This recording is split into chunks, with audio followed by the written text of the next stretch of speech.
ഞാൻ നിൽക്കുന്നത് എൻ്റെ ഓട്ടൂർ മോഹിനി ചെടിയുടെ അടുത്താണ്. അപ്പം പണ്ട് കാലത്തൊക്കെ നമ്മുടെ എല്ലാ വീടുകളിലും ഉണ്ടായിരുന്ന ഒരു ചെടിയാണിത്. കാണാൻ നല്ല ഭംഗിയുള്ള പൂക്കളാണ് കണ്ട.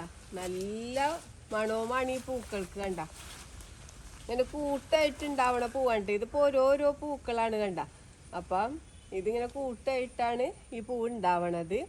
ഇതിൻ്റെ ഇലകൾ എന്ന് പറഞ്ഞാൽ കണ്ട നല്ല വലിപ്പമുള്ള ഇലകളാണ്. നല്ല പച്ച നിറത്തിൽ വലിപ്പമുള്ള ഇലകളാണ്. ബൊക്കെ പോലെ ഇരിക്കും കണ്ട.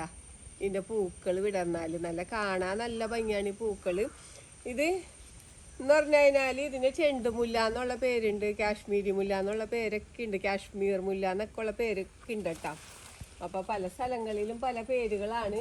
ഇതിങ്ങനെ നല്ല ഉയരത്തിൽ വളരും കണ്ട. 5 അടിയും 7 അടിയൊക്കെ ഉയരത്തിൽ വളരുന്ന പ്ലാന്റാണ്. പിന്നെ ഇതിൻ്റെ ചെടികൾ എന്ന് വെച്ചാൽ നമ്മൾ ഒരു ചെടി നട്ടാൽ വേര് പൊട്ടിയിട്ട് ഒരു പ്രദേശം മുഴുവൻ നിറയും. ഞാനിപ്പോൾ ഒരു ചെടി നട്ടതാണ്. ഇപ്പം നിങ്ങൾ നോക്കിയാൽ എന്തോരം ചെടികളാണ്, നിറച്ച് ചെടികളാണ് കണ്ട. അപ്പം ഇങ്ങനെ വേര് പൊട്ടിച്ചാലേ ഇപ്പം നമ്മൾ കുറഞ്ഞ സ്ഥലത്തൊക്കെ നടുകയാണെങ്കിൽ അപ്പുറത്തെ വീട്ടുകാരുടെ മതിലിൻ്റെ ഉള്ളിലായിരിക്കും ഈ ചെടി മുളക്കണത്. അങ്ങനെ ഒരു പ്രത്യേകത ഈ ചെടിക്കുണ്ട്. നമ്മൾ ഈ പറമ്പിൽ നട്ട അപ്പുറത്തെ പറമ്പിലും ഈ ചെടി വേരോടി മുളക്കും. പിന്നെ ഒരു പരിചരണവും വേണ്ട ഈ ചെടിക്ക്, യാതൊരു പരിചരണവും കൊടുക്കണ്ട. നമ്മൾ വേനൽക്കാലത്ത് ഒരു ആഴ്ചയിൽ ഒരു ദിവസം നനച്ചു കൊടുത്താൽ മതി. ഒരു വളവും കൊടുക്കണ്ട, ഒന്നും കൊടുക്കണ്ടാത്തൊരു ചെടിയാണ്. സൂര്യപ്രകാശമുള്ള സ്ഥലമാണെങ്കിൽ നന്നായിട്ട് തന്നെ പൂവ് വിരിയും. പിന്നെ ഇപ്പം കണ്ട ഈ സമയത്ത് ഇങ്ങനെ പൂക്കൾ ഉണ്ടായി തുടങ്ങണേണ്. പിന്നെ ഇനിയിപ്പം ഡിസംബർ ജാനുവരിയോട് തുടങ്ങിയത് ഇങ്ങനെ ഇഷ്ടംപോലെ പൂക്കളുണ്ടാവും. അപ്പം എന്ന് പറഞ്ഞാൽ ഈ പൂക്കളുടെ ഈ എണ്ണം കൂടും. ഇപ്പം ഈ ഇതിൽ കണ്ട ഇതിൽ എണ്ണം കൂടുതൽ പൂക്കളുണ്ടാവും. ഇപ്പം ഈ ടൈമിൽ കാരണമാണ് ഇതിൽ പൂക്കളൊക്കെ കുറവ്. പിന്നെ ഇതിൻ്റെ മൊട്ടുകൾ ഉണ്ടായി കഴിഞ്ഞ് കഴിഞ്ഞാൽ കണ്ട മുട്ടുകൾ ഇത് ഒരു പിങ്ക് കളറിലാണ് ഇതിൻ്റെ മുട്ടുകൾ വന്നത്. അപ്പം മുട്ടുകൾ ഉണ്ടായിക്കഴിഞ്ഞാൽ ഓരോ മുട്ടുകൾ വിരിയും. എന്നിട്ട് ആദ്യം ഉണ്ടാവണ പൂക്കൾ ഇങ്ങനെ കരിഞ്ഞ് പോകും കണ്ട. ഇപ്പം എല്ലാ പൂക്കളും ഒന്നിച്ചല്ല ഇത് വിരിയണത്.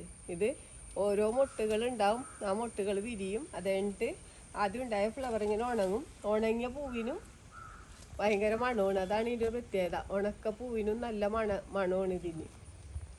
അപ്പം നമ്മുടെ ഇതൊക്കെ അന്യം നിന്ന് പോയിക്കൊണ്ടിരിക്കുന്ന ഒരു പൂച്ചെടിയാണ് ഈ ഓട്ടൂർ മോഹിനി എന്ന് പറഞ്ഞു കഴിഞ്ഞാൽ. ഇന്നത്തെ തലമുറക്കൊന്നും ഇതറിയാൻ പറ്റില്ല. പണ്ട് കാലത്ത് എല്ലാവർക്കും ഈ പൂവിനെ പറ്റി അറിയാം.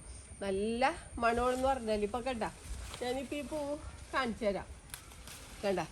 ഇതാണ് ഈ പൂ കണ്ട, വഞ്ചസായിട്ട് നിൽക്കണ പൂ കണ്ട.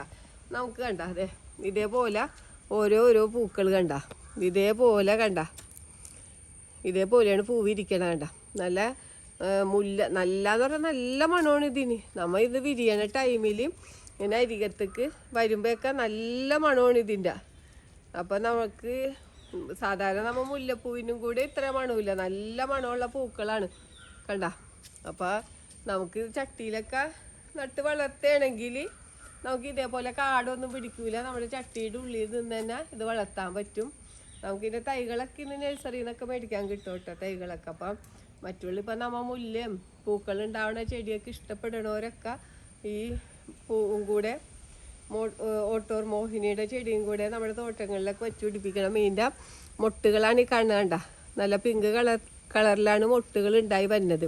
വിരിഞ്ഞ് കഴിയുമ്പോഴാണ് നല്ല വൈറ്റും പിങ്കും കൂടെ ചേർന്ന ഒരു കളറാണ് കണ്ട. അപ്പോൾ കണ്ട കാണാൻ നല്ല ഭംഗിയാണ്. അപ്പോൾ നമുക്ക് ഇതിന് യാതൊരു പരിചരണം കൊടുക്കേണ്ട ആവശ്യമില്ല. സാധാരണ പൂക്കളുള്ള ചെടിക്ക് നമ്മൾ എപ്പോഴും പരിചരണം കൊടുക്കണം. ഇതിന് യാതൊരു പരിചരണങ്ങളൊന്നും വേണ്ട. ചട്ടിയിൽ വളർത്തുകയാണെങ്കിൽ ഇതേപോലെ കാടൊന്നും പിടിക്കില്ല.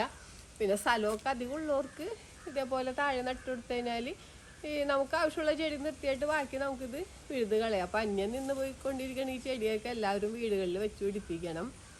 ഈ വീഡിയോ പറ്റി എന്തെങ്കിലും അഭിപ്രായങ്ങളോ സംശയങ്ങളോ ഉണ്ടെങ്കിൽ വീഡിയോക്ക് താഴെ കമൻറ്റ് ചെയ്യുക. വീഡിയോ ഇഷ്ടപ്പെട്ടാൽ ലൈക്ക് ചെയ്യുക. വീഡിയോ ഇഷ്ടപ്പെട്ടാൽ ഷെയർ ചെയ്യുക.